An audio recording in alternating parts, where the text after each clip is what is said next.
Yo, yo, we back again. We back again. All right. We're about like 2 weeks, 3 weeks out until the start of the NBA.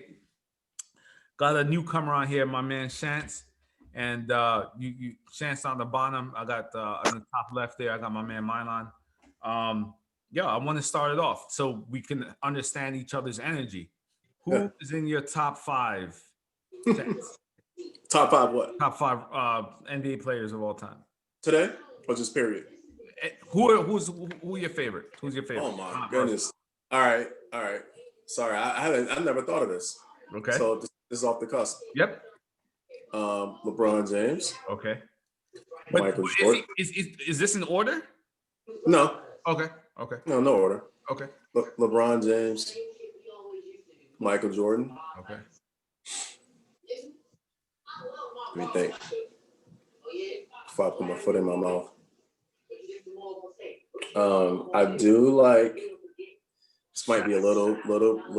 Magic Johnson, Bird. I actually like Dominique Wilkins. That's a good one. A lot of people. I mean, I think if you can justifiably put him in the top five. That's the only thing. I like, even though he never won any chips. I like what he brought to the game. Yeah. Human highlight. I've never said this before, but I like Charles Barkley too. And I like the round mound for his impact on the game, being between 6'4" and 6'6", and being able to hold it down as a power forward and dominate like tremendously in Philly. And I would say, like I said, I'm thinking off the cusp right now. So I said, LeBron, Mike, Dominique, Charles Barkley, and you could say Kareem, Shaq, Kobe, Bird, Magic. I said Shaq. Okay. Now, I'll say this. I pointed back to the era I grew up in. Yep. I pointed back to where I'm from. Yep. I pointed back to a lot of things like that. I've never even thought of my top five ever before. Interesting. Okay. This is my first time ever even thinking. I would say LeBron. I said Mike. Right. I said Barkley. I said Wilkins. And I said Shaq.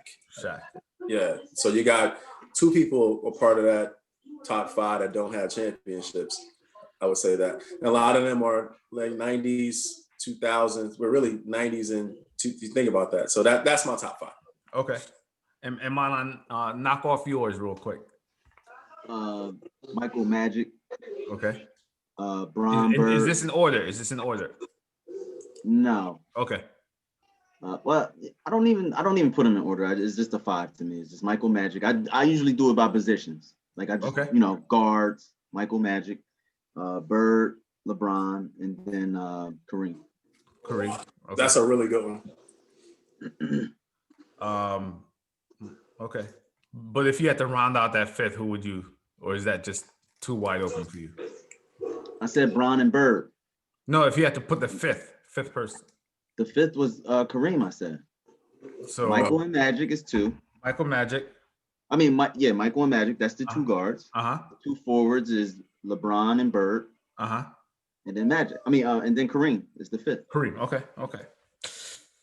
So, again, and people always say I have a problem with Kareem. I don't have a problem with Kareem, but I think when you start mentioning Mount Rushmore's, mean the top of the top, like, if aliens came down and said, hey, what is basketball? And give me the best you got. Don't give me like kind of the best. Give me the best you got. And obviously, Michael, and this is not in order, but number one is always in order. Michael Jordan. Number two, LeBron. I got Magic. I got Tim Duncan, and then I got Shaquille O'Neal. That's my five. That's my five. We're going. Yeah. But anyway, so I want to, for people to start understand our, people start understand our personality. I want to ask you a very tough question, Milan, and it's literally personality driven, right? Forget your height and forget your weight, right? If you could play, what position would you like to play? If you, regardless of height and weight, what would be, you've played ball before, right? I'm assuming, Yeah. right? So what would be your optimal position if you were whatever, even if you wanted to shrink yourself, whatever, give me your position and why do you think you'd be good at that? Well, I think what that question is kind of loaded because all small guys want to be big men, and then all big men want to be small men. You understand what I'm saying? Like There is some truth to that. People with curly hair want straight hair, and people with straight hair want curly hair. So at the end of the day, like I'm gonna go in the middle and say maybe a small forward for me. Okay. So and I'm gonna keep going your way, Milan, real quick. So as a small forward, I'm assuming you want to be a small forward, somewhat like LeBron. So a small forward like LeBron wants the ball in his hand, right? Mm-hmm. He's not necessarily a defender like Scottie Pippen, so he kind of wants to initiate the offense. So Scottie did that for the Bulls too, though. He did, but he didn't do it for the entire game. Would you agree with that?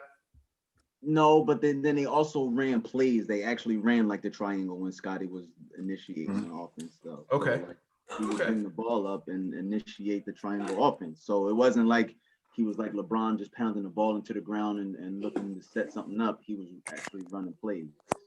Now, the reason, again, I'm just trying to be objective about this. The reason why they wouldn't run the triangle for LeBron is because he's so tall and quick that he can look over the defense. The triangle is all about movement. So the triangle is basically, for most people who don't know anything about the triangle, hopefully I can teach you something today. The triangle is you have three guys, usually at the top right or top left of the key. You have someone in the post, and you have someone on the 3-point edge, right? Mm-hmm. And that's called the strong side. And then the weak side is the other two guys kind of like doing whatever. So basically you throw it down to the strong, you throw it into the post, then you throw it out to the 3-point line. There's movement, a lot of pick and roll. And then that third basically pass, someone's going to either shoot or commit to a drive, right? And Jordan was always that guy. So when they initiate that triangle, it always started at the strong side. And then if there was any kind of movement like high pick and roll, Jordan would get open. Now, LeBron is tall enough that they don't necessarily need that kind of movement because he's seeing, and his ability to actually predict plays is uncanny. So it is. And he could pull up on his own. He's like, hey, you're not open. You're not going to be open, or you're not even good enough to be open. So I can literally pull up from anywhere, which makes him what they call a hybrid player, right? So he kind of assumes like three positions, which can be good, but it also can be bad because he doesn't have that killer instinct. So is that the kind of player you'd like to be, or would you like to be more of a defensive player? I would be like a Swiss Army knife, like Scottie, more so. Like, give you a little bit of offense, give you a good amount of defense. Okay. I like to play both. Okay. Both sides of the floor. Okay. And Chance, again, the same thing. Forget height, forget weight. If you had to pick someone, a position, what position would it be, and how would you like to be played? Because if you're a big man, you obviously want it to be played inside out, meaning you throw it into the big man and guys do whatever, but the big man gets the first touch. I'll tell you, this is a kind of easy question for me. Okay. So I'm 5'9". Right. I always wanted to be 6'4" to 6'5". So that would essentially be it would be a 2. Off guard. That's off guard. Yep. Yeah. So I'll tell you, my favorite players are Dwayne Wade of this era. Dwayne Wade. It was I like the glove, Gary Payton. Okay. All these 6'4s, right? All right. So check it out. I always knew this. Okay. Gary Payton. Toby Bailey, who played for UCLA. Ooh, yeah. He was 6'4". There was D Wade. He's 6'4". Jason Kidd is 6'4". Correct. Like so strong I've and always, stocky dude. Yeah, right. I've always liked that type of presence. Like they're big enough that they can hold it down. They can still get swallowed by the bigger players like the LeBrons or Barkley and all like that. So to me, to me they were like fat. Like even like a John Wall, he's a 6'4" player, right? So is Westbrook. Oh yeah, he is. He's listed 6'3", but I've seen him next to people, and he's actually taller than people listed at 6'4". Okay. Like, yeah. So he's listed at 6'3", but he's definitely taller than the people who claim to be 6'4". Correct. Stuff like that. So I'll say this: I like their quickness. I like the way, like, I like the fact that a lot of these people, especially D Wade, are really good as a shot blocking guard. Love that. Because I blame a lot of that on timing too. But I would say I do like the fact of being a 6'4", 6'5", 2. Okay. I would say that. So let me say this, and most people don't think of it this way, but there's a lot of pressure in basketball, right? Mm-hmm. And most people who never played don't understand this, and people who play understand it but don't swallow it. So hear me out for a second. So if you're a big man, like if you were Shaq, or I know Milan, one of your favorite players is Kevin Garnett, right? Yeah. So if I'm a defender, I'm not a strong defender, right? But what I'm going to do is, especially someone like KG, I'm going to funnel them into a KG, Tim Duncan, guys who can protect the rim. So if I funnel my guy to you and you miss a defensive assignment, the team is upset, the coach is upset, right? Right. So that's a guy who's not a strong defender, but who's able to funnel someone, right? Then there's other people like a point guard, right? So if I'm a point guard dribbling it up, right, and you cut in, we have a problem.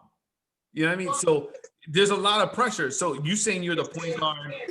If you don't pass it to me, you're making an assessment that I'm not good enough for you to make the shot, or I didn't cut hard enough for you to receive the pass. So there's a lot of stipulation in team basketball. Mm-hmm. So for instance, if you're saying that you want to be the defender, you really need to commit to that if on a team aspect. So every time I funnel somebody, I'm in my mind thinking that you're going to at least challenge the shot or change the shot. If you're not doing that, then you can't be that guy. You can't be the KGs.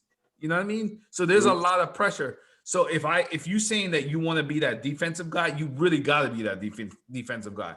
And if you're saying you want to be the guy who sets something up, then you can't miss people when they cut. You know what I mean? Yep. So yep. It's very, like, people don't think about it that way. So it's almost when that's a good point, Sheldon. Do you see, for example, in today's game, the players that come to mind when you say things like that, the folks who are defensive minded and have become these folks, it's almost like they're pigeonholed, i.e. Patrick Beverly, correct, i.e. Tony Allen, i.e. Avery Bradley. I'm thinking of folks who pressure on the ball, correct. Well, pressure on the ball, but also they're defensive minded. They become it so much. Even Dennis Rodman, correct. Like they become one-sided, so defensive minded that even though he's 6'8" or 6'7", 6'9", but I'm thinking like the smaller ones, they become that. Like that's all people kind of expect of them. Like, and they do something extra. It's almost like that's a star over their head. Like you've done like a great job, but they always could do it. But then it's almost like the stars diminish because it seems like the focus now has become all defensive. I.e., when Dennis Rodman was playing with the Bulls, his game with the Pistons was completely different than the game with the Bulls. Correct. Completely different. Right. And we're all old enough to know this. When the bad boys are running the league, right? From like Auburn Hills, wherever they played at, Pontiac, Michigan, or something like that. Right. Dennis Rodman was not focused heavily on rebounds. Like I used to see him running. It seems like he got focused on running towards the basket, getting a rebound, showmanship, throwing the ball out with all his damn colorful hair. Right. But then he still can. You're not in the NBA a lot of times. When you came in the NBA back then, you weren't just a one-trick pony. Right. You weren't a one-trick pony. Like these people actually had certain skills, but it became that over time. Like you got on the team and all of a sudden, like he's a defensive anchor. And that's all we expect from them. So to me, when I think of that, I'm like, I really don't like the fact of saying, this is my defensive anchor. He does this, because to me, it's almost like you can't do anything else. But here's the thing. There's only one ball, and you talk to your team and you talk to your coach on what you think how can you contribute in the best way, right? Like, for instance, So one of the biggest clashes between Shaq and Kobe Bryant is because obviously Shaq wanted to be the offense. He wanted the offense to run through him, right? So therefore, whoever, if it was Derek Fisher or who else was a point guard back then? Whoever. I can't even think of who else was a What point about, yeah, you said Derek Fisher? Yeah. I can't think of anyone else. Right. There was someone else, obviously. Yeah. His But anyway, backup so the was, whole point is- Tyronn Lue. Tyronn Lue. It's a good point, Backup. right? Yeah. So the whole point of it is Tyronn Lue or Derek Fisher would come down and Shaq would be in the middle. You throw the ball into Shaq, and then Shaq would see options or he'll take his man, right? But the clash started happening when when Shaq wasn't rim running anymore. So therefore, you need to be defensively in the key, in the post on defense, and then run to the painted area on offense. But he wasn't doing that anymore because he wasn't in shape. And Kobe Bryant was like, yo, I mean, if you're saying you want to be the focal point in the offense and you're not rim running, I mean, what are we doing here? You know what I mean? Right. So remember, you only have 24 seconds on the shot clock. If your focal point isn't rim running, then you can't be the focal point. And Kobe always felt like he should have been the focal point, but he was giving the ball to Shaq because he thought Shaq was, the most dominant player, which makes sense. So what I'm saying is you still need to commit to your strength. And if you said, hey, I'm going to be a defensive player and not start funneling people to you and you're not challenging or altering shots anymore, we got a problem. Because then we're going to need someone to come in and do that. You know what I mean? So for me, I always liked the 2 and the 3. Those are my 2 favorite positions. But obviously LeBron changed it up because he was more of a point guard than Scottie Pippen. But he was never a scorer like Michael Jordan. But he's still pretty damn good because his career points is 27.5 for a non-scorer. And he's what, 3rd or 4th in scoring right now, which I is think very he's impressive. 3rd. Is he averaging 27.5 his career? For his career. And he's not as, but you know what's interesting about that show? I don't know where you're going at this point. This season or last season, LeBron actually became the point guard in the Lakers, right? Correct. Right? Yep. But it's also the first time he won the assist award. Let's put that in perspective. Right? Yeah, I do want to put that in perspective, but he also gets a lot of perks that I don't like. In my line, maybe you can, if you want to say anything about this. But you know the thing. Think about the perks, though, Sheldon. Think about this. He's going to get a lot of perks because he does a lot of the minutes. So if LeBron wasn't in the game all the time, all of those perks that they add up, what they're going to say, he scored 10 points. One of the perks is this: he scored 10 points in 800 plus games. Right? He's done that. That's a perk. Okay. It's really irrelevant, in my opinion. Right? But he also gets perk that he never did. For instance, they call LeBron James a walking triple double. He's never averaged a triple double. And it's not like it's a hard thing because we have someone who's actually done it 3 consecutive times, but we still give that mantle to LeBron James. Like he's a walking triple double, but he's never done it. So he gets that perk. Yeah. I think LeBron said something on Richard Jefferson's podcast or whatever it's called the other day. Yeah. He was saying something like, and not verbatim, but he mentioned the whole fact of that he's not a scorer, right? But if he has to score, he will score at will, right? And some of those are things that he says, like to me, like you said something earlier when you were mentioning your Mount Rushmore. Yeah. And you said Mike first, and when you said LeBron, it was a sort of hesitation, right? Now, and you also said something about he lacks the killer instinct, correct. Right? But he's been called out for that plenty of times over the years. His whole career. Yeah, it's taking the last shot. Even this year's playoff, he was actually called out for that. So it's interesting to hear like those things on like LeBron being that. I think do I think LeBron can get triple doubles? Like plenty of games he'll have 30 points, 15 rebounds and 9 assists. Plenty. 9 assists, right?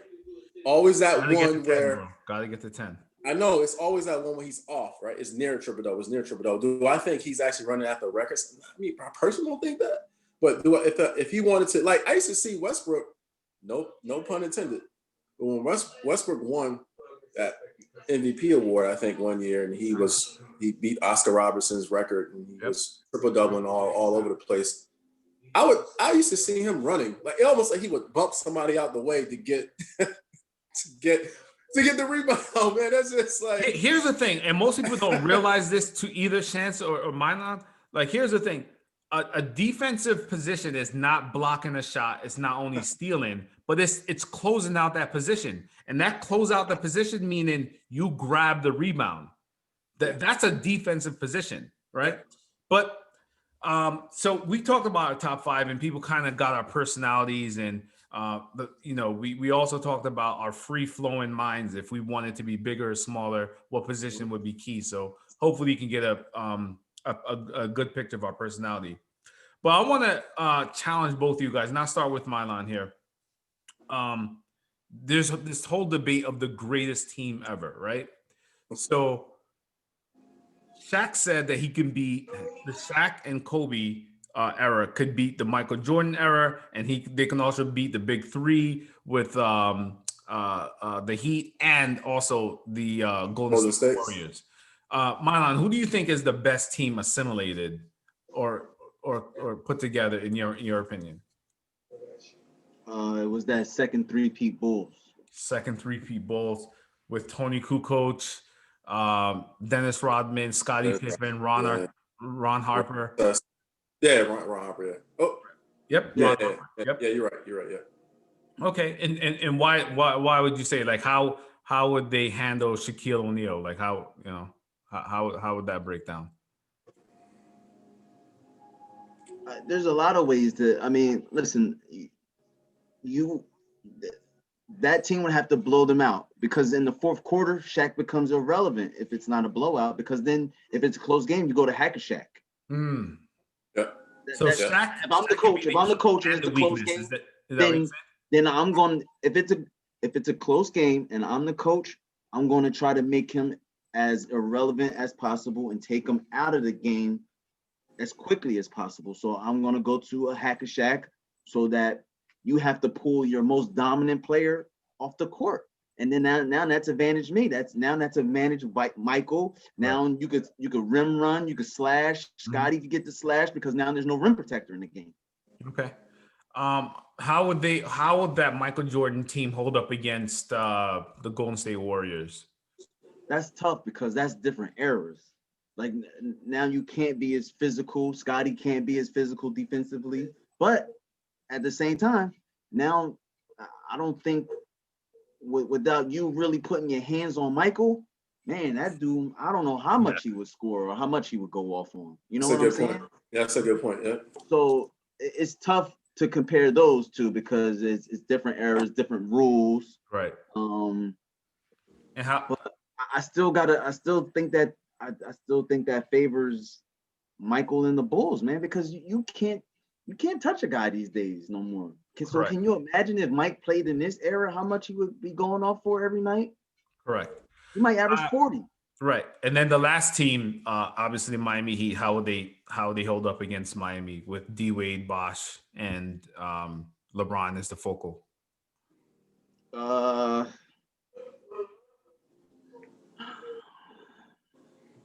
I think Rodman cancels Bosh out. Okay.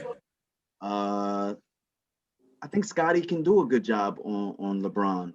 Maybe not. See, I don't think LeBron uses all of his physical attributes as well as he can, because I think sometimes he needs to just go to the post, back somebody down. Have we not been calling that for 18 years? It hasn't happened. So let's just forget about that. He's not a post player. So then I think Scottie can check him. Okay. And if he doesn't try to back Scottie down, then my money's always on Scottie to guard anybody in the world. Okay. And then Michael against Wade, you got Michael, right? Yeah. Okay. Yeah. All right.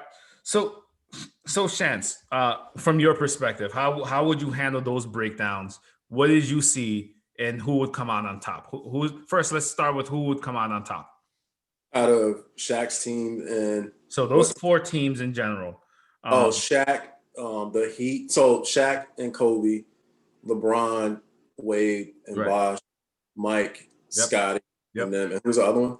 Golden State.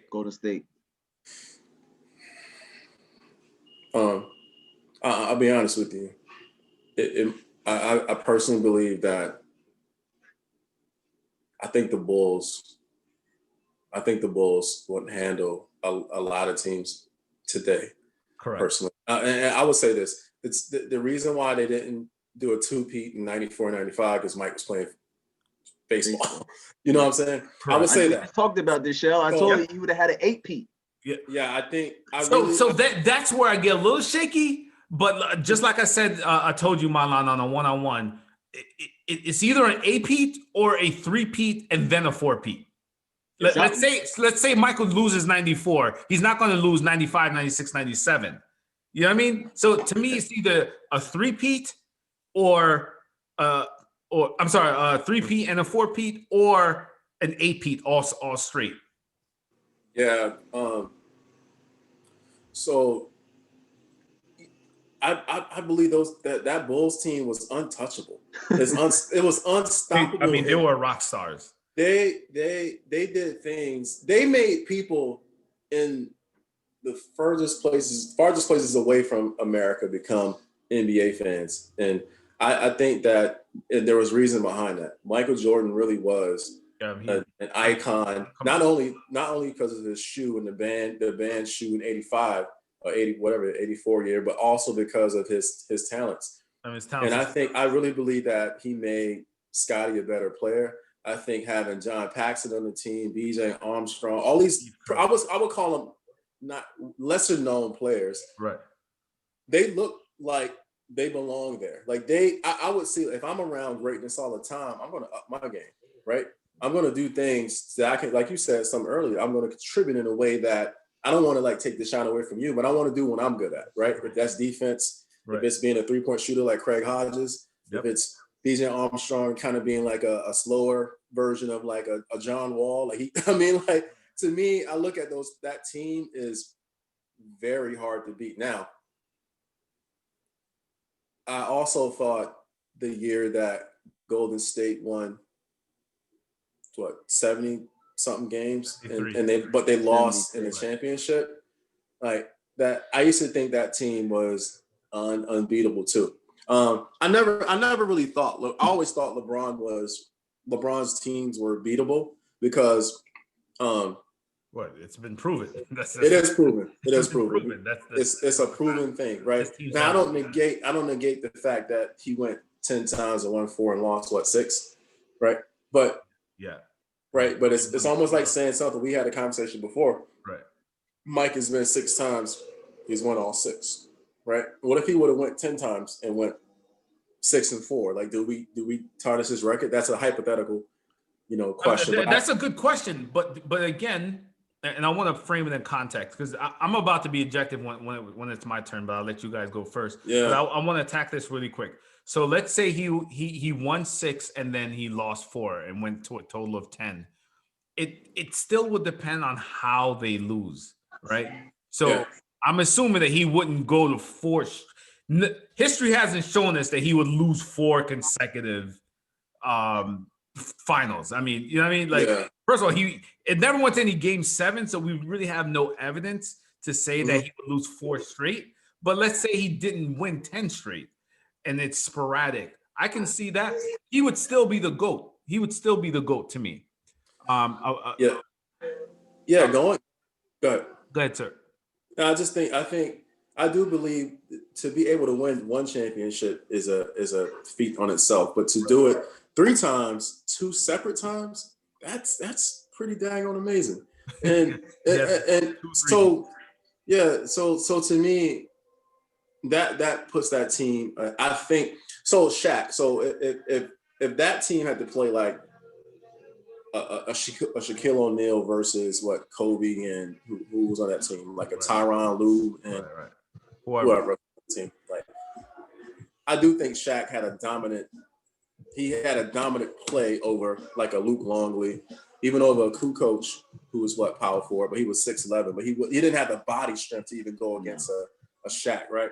You don't have anyone on that team who was dominant enough on the Bulls to play against him. Body wise, I think Luke probably could body him up. I don't think Luke had quick enough feet But it was it was a two-headed monster there. There was Luke Yeah. and there was Bill Wennington as well. Yeah, correct. And like you had 12 fouls. Williams, You had Scott 12 fouls Williams, right there. and there's some other ones too, like Right. Scott Williams and some other Yeah. guy.